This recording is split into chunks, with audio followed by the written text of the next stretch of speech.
আজি মই শুনি পাইছোঁ যে মানকাছৰৰ পৰা যিটো চুবাৰ যায়, যিবিলাক গুৱাহাটীত যায় আৰু বেলেগ বেলেগ জেগাত যায়, সেইবিলাক চুবাৰ গৈছিল বোলে। যাৱাৰ পিছত শিলগুটি দিয়া মাৰিছে বোলে চুবাৰত, কাৰোবাৰ বোলে মাথা ফাটি গৈছে, এনেকুৱাও খবৰ শুনিছোঁ। যিহেতু আমাৰ মানকাছৰৰ পৰা যিমান মানুহ যায়, কাম কৰিবলৈ গুৱাহাটী যায়, চুবাৰত যায়, দুখীয়া মানুহবিলাক যায়, কিন্তু আৰু বেমাৰীবিলাক গুৱাহাটীত ডক্টৰ দেখাবৰ কাৰণে যায়। যোনে বা সেইটো কৰিছে অন্যায়, নিন্দা কৰিছোঁ। কিহৰ কাৰণে? চুবাৰত মানুহবিলাক নাই কৰা নাই, লৰাই কৰা নাই। মেঘালয় দিয়ে যিটো যায় চুবাৰ, আমাৰ অসমৰ মানুহ গোটাই চুবাৰত মেঘালয় দিয়ে যাব লাগে। কি দক্ষিণ ভাৰতৰ মানকাছৰৰ পৰা অসমত দিয়া ৰাস্তাটো নাই, যিহেতু মেঘালয়তে যাব লাগে। আপোনালোকে এনেকুৱা কাম যোনে কৰিছে কেতিয়াও নকৰিব। মানুহৰ বাবে কাম কৰক আপোনালোকে, এনেকৈ নিৰ্লজ্জ কাম কেতিয়াও নকৰিব। আৰু আমাৰ অসমৰ চি এম ছাৰক কৈছোঁ মই, আপুনি মেঘালয় চি এমৰ লগত অলপ আলোচনা কৰি এই ঈদৰ সময় গাড়ীটো চলাচল কৰিলে ভাল হ'ব ৰাইজৰ কাৰণে। যিহেতু এটা ঈদ আছে সামনত, ঈদ আহিলে আমাৰ কিবা না কিবা গাড়ী ঘোড়া বন্ধ কিবা কি হৈ থাকে। এই মানকাছাৰে মানুহ, দক্ষিণ হালমাৰৰ মানুহ ক'ৰ পৰা আহিব? ধুবুৰী দি আহিলে ডাবল খৰচা লাগিব, লেবাৰবিলাক মিস্ত্ৰীবিলাক য'ত য'ত কাম কৰি আছে।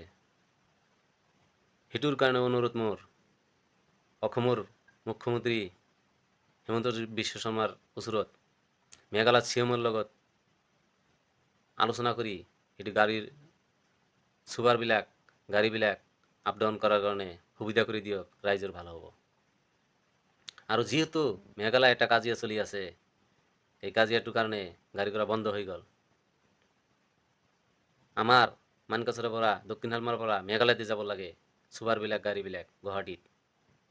এইটো অনুৰোধ, সেইটো কাম কৰিলে ৰাইজৰ ভাল হ'ব আৰু লাভ হ'ব। কিহৰ কাৰণে?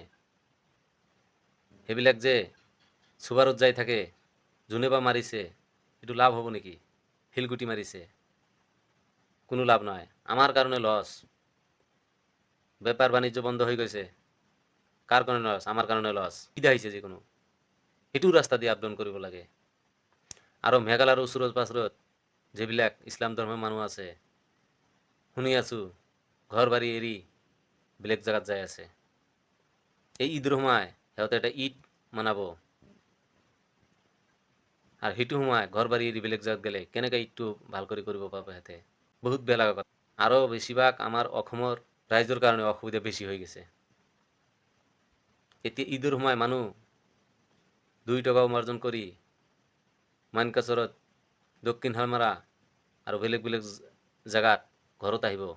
সেইটো কাজিয়াৰ কাৰণে বেলেগ জেগাতে ঘূৰি আহিব লাগে। 500 টকাৰ জেগা 1000 টকা ভাড়া লাগি যায়।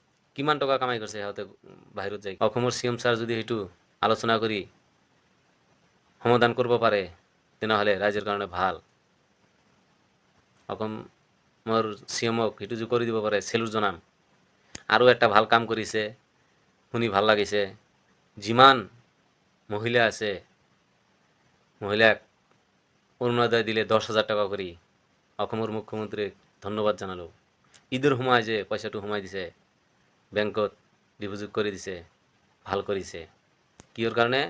এই 10,000 টাকা পাই সিহঁতে ঈদৰ খৰচা কৰিব আৰু ল'ৰা ছোৱালীক কাপোৰ দিব, ধুনীয়া কৰি ঈদটো পাৰ হৈ যাব। জয় আই অসম।